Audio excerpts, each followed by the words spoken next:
سیرت نبی رحمت صلی اللہ علیہ وسلم چیپٹر 10.4 حضرت مغیرہ بن شعبہ کے حالات زندگی۔ حضرت مغیرہ طائف کے بنو ثقیف قبیلہ سے تھے۔ انہوں نے ایک عیسائی سے پوچھا کہ کیا آپ کسی نبی کا انتظار کر رہے ہیں؟ تو عیسائی نے کہا جی ہاں، اور اس نبی کے سب فضائل بیان کیے۔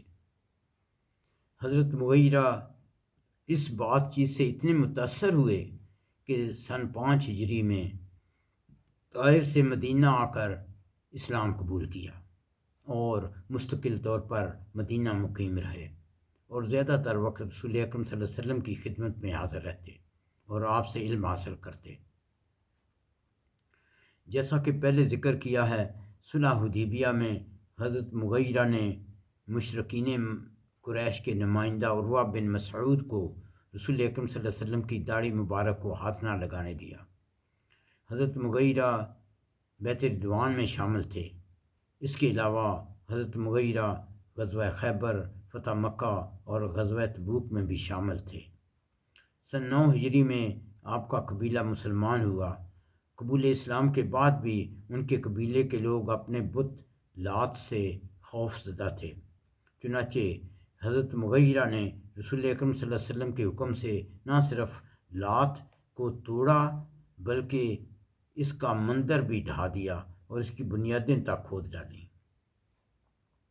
عہد صدیقی میں حضرت مغیرہ نے مسلمہ کذاب کے خلاف جنگ میں حصہ لیا۔ عہد فاروقی میں بھی کئی جنگوں میں شرکت کی۔ معرکہ نہاوند میں آپ فوج کے اعلیٰ سالاروں میں سے تھے۔ حضرت مغیرہ ایک بہادر جرنیل، اچھے منتظم اور مدبر سیاستدان تھے۔ عہد فاروقی میں کوفہ اور بحرین کے گورنر مقرر کیے گئے۔ حضرت عثمان پر باغیوں نے حملہ کیا تو آپ نے حضرت عثمان رضی اللہ عنہ کو مشورہ دیا کہ تین میں سے ایک صورت اختیار فرمائیے۔ نمبر 1، جان نثاروں کو لے کر مفسدوں کا مقابلہ کیجیے۔ نمبر 2، مکہ مکرمہ چلے جائیے کہ حدود حرم میں کوئی آپ پر حملہ نہ کر سکے۔ نمبر 3، کہ شام چلے جائیے کہ حضرت امیر معاویہ وہاں موجود ہیں اور وہاں امن و امان ہے۔ لیکن حضرت عثمان رضی اللہ عنہ نے یہ مشورہ قبول نہ کیا۔